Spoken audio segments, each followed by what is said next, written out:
2014 চনৰ আজিৰ এই 2 মে তাৰিখতেই আপোনালোকে জানে গোবৰদানা থানাৰ অন্তৰ্গত ননকে খাগ্ৰাবাৰী বা নাৰায়ণগুৰিত হত্যাকাণ্ড সংঘটিত হৈছিল দিনৰ পোহৰতে আৰু 1 মে তাৰিখে হৈছিল নৰসিংবাৰী কোকৰাঝাৰ জিলাৰ বালাপাৰাতো হৈছিল। এই যে 2014 চনৰ হত্যাকাণ্ড, সেই হত্যাকাণ্ডৰ পিছতেই আমি তেতিয়া যেহেতু ছাত্ৰ সংগঠনৰ লগত জড়িত আছিলো, গতিকে সেই ঘটনাৰ প্ৰতিটো কথাই আমি মৰ্মে মৰ্মে উপলব্ধি কৰিব পাৰিছিলো। আৰু আজিৰ তাৰিখলৈকে আমাৰ এটাই দুখ থাকি গল যে যিবিলাক চৰকাৰে যিবিলাক মানে প্ৰতিশ্ৰুতি দিছিলে, যিবিলাক কথা দিছিলে, সেই সময়ত অসম চৰকাৰৰ মাননীয় মুখ্যমন্ত্ৰী তৰুণ গগৈ ডাঙৰীয়া আৰু বিটিচি প্ৰধান হাগ্ৰামা মহিলাই ডাঙৰীয়া আৰু সেই সময়ত কোকৰাঝাৰৰ সাংসদ নৱকুমাৰ শৰণীয়া ডাঙৰীয়া, এই সকলোৱে যিবিলাক আশ্বাস দিছিলে সেইবিলাক একো মানে কোনো ধৰণৰ প্ৰভাৱ পৰা আমি দেখা নাপালো বা কোনো ধৰণৰ ৰিজাল্ট আমি তাৰ পৰা নাপালো। আচলতে এই যে মিথ্যাচাৰ কৰিছিলে ইয়াত সকলো আহিছিলে, সাংসদ গৰাকীও আহিছিলে, মাননীয় মুখ্যমন্ত্ৰী গৰাকী আহিছিলে, বিটিচি চিফ গৰাকী আহিছিলে আৰু মানুহক আভুৱা বাৰী তেওঁলোকে প্ৰতিশ্ৰুতি দিছিলে। আনকি ক্ষতিপূৰণ দিয়াৰ কাৰণে যিখিনি কথা কৈছিলে সেইখিনিও তেওঁলোকে পূৰণ নকৰিলে। গতিকে নাৰায়ণগুৰিৰ বিশেষকে দুগৰাকী শিশু আজিৰ তাৰিখলৈকে নিৰুদ্দিষ্ট হৈ আছে, অৰ্থাৎ তেওঁলোকে হেৰাই আছে। আমি তেতিয়াই দাবী উত্থাপন কৰিছিলো, কেইবালানি মেমৰ নাম আমি দিছিলো যে যিসকল মানুহ এতিয়াও হেৰাই আছে তেওঁলোকক মৃত বুলি ঘোষণা কৰি পৰিয়ালক ক্ষতিপূৰণ দিব লাগে। আজিৰ তাৰিখলৈকে ক্ষতিপূৰণ দিয়া নহল, আহত পৰিয়ালবিলাকক ক্ষতিপূৰণ দিয়া নহল। বিটিচি প্ৰশাসনৰ ফালৰ পৰা দিব লগা যিখিনি আছিলে, ধন দিব লগা আছিলে, প্ৰতিশ্ৰুতি কৰিছিলে, সেইখিনি নিদিলে। আজিৰ তাৰিখত আমি দেখা পাইছো যে কেইবাগৰাকী বন্ধুৱে এই বিষয় লৈ ৰাজনীতিও কৰিছে।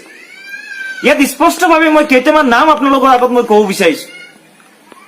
অমীয় কুমাৰ ব্ৰহ্ম, ৰজেন বড়ো, জয়ন্ত বড়ো, বিজিত, অনিল, নিজন, সঞ্জয়, ধনেশ্বৰ, কীৰ্তি, মাইকেল, ৰতন, মল্লজিৎ, ছয়েল, এই যিকেইজনৰ নাম মই কলো তাৰ লগতে প্ৰমীলা ৰাণী ব্ৰহ্ম আৰু খাম্ভা বৰগয়াৰী, এই সকলৰ নাম সাঙুৰ খাই পৰিছিলে।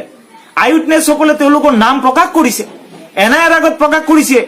আৰু বিশেষকে খাম্ভা বৰগয়াৰী, প্ৰমীলা ৰাণী ব্ৰহ্ম, ছয়েল সিং আদি কৰি কেইবাগৰাকীৰ নাম আছিলে, তেওঁলোকে কনস্পাইৰেচি কৰিছিলে।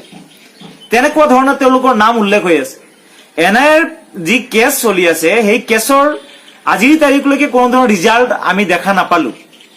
গতিকে আমি আশা কৰিছো যে হত্যাকাৰীয়েই, তাৰ জাতি ধৰ্ম একো থাকিব নোৱাৰে। আৰু নাৰায়ণগুৰি, বিশেষকে নাৰায়ণগুৰি নৰসিংবাৰী যি হত্যাকাণ্ড সংঘটিত কৰিছে সেইসকল কাৰ লগত জড়িত আছিলে, কোন তেওঁলোকৰ মানে নেতা, সেই কথাবিলাক আপোনালোকে সকলোৱে জানে। আৰু সেই কথাবিলাক দুনাই কৈ আজি হেৰি কৰিব বিচৰা নাই, বহুতে ভুল বুজে। কিন্তু আপোনালোকে ভালকৈ জানি ৰাখিব, অমীয় কুমাৰ ব্ৰহ্ম কিন্তু বাৰবাৰী ৰেঞ্জ অফিচাৰ আছিলে আৰু তেওঁৰ বিৰুদ্ধে RC02/201/NIA/GWH নম্বৰত গোচৰ আজিৰ তাৰিখলৈকে পঞ্জীয়ন হৈ আছে। যিকেইটা গোচৰ পঞ্জীয়ন হৈ আছে, মই গোচৰৰ নম্বৰ কেইটা দেখুৱাব বিচাৰিছো।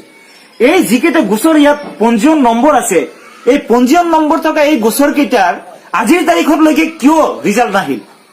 কিয় অসমৰ মাননীয় মুখ্যমন্ত্ৰী গৰাকীয়ে এই মানে এই ন্যায় দিব নোৱাৰিলে? কিয় বিটিচি প্ৰধান হাগ্ৰামা মহিলাই ডাঙৰীয়াই ন্যায় দিব নোৱাৰিলে?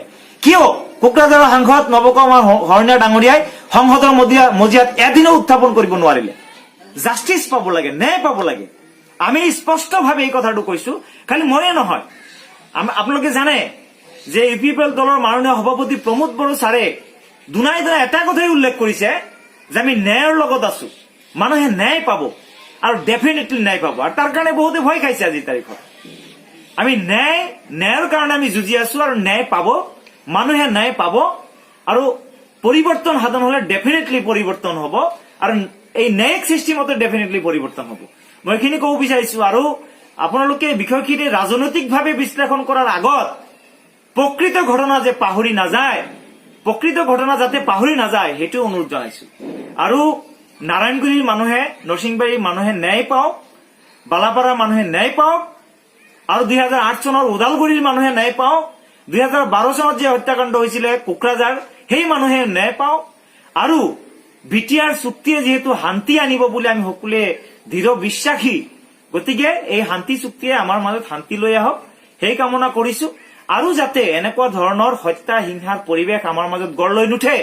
হয়, আজিৰ তাৰিখতো বহুতে চেষ্টা কৰি আছে, আজিৰ তাৰিখতো আকৌ চেষ্টা কৰি আছে এনেকুৱা ধৰণৰ এটা বেয়া পৰিৱেশ সৃষ্টি কৰাৰ কাৰণে। গতিকে তেনেকুৱা পৰিৱেশ যাতে সৃষ্টি কোনেও কৰিব নোৱাৰে তাৰ কাৰণে সকলোৱে সজাগ আৰু সচেতন দৃষ্টি ৰখাৰ কাৰণে সকলোকে অনুৰোধ জনাইছো।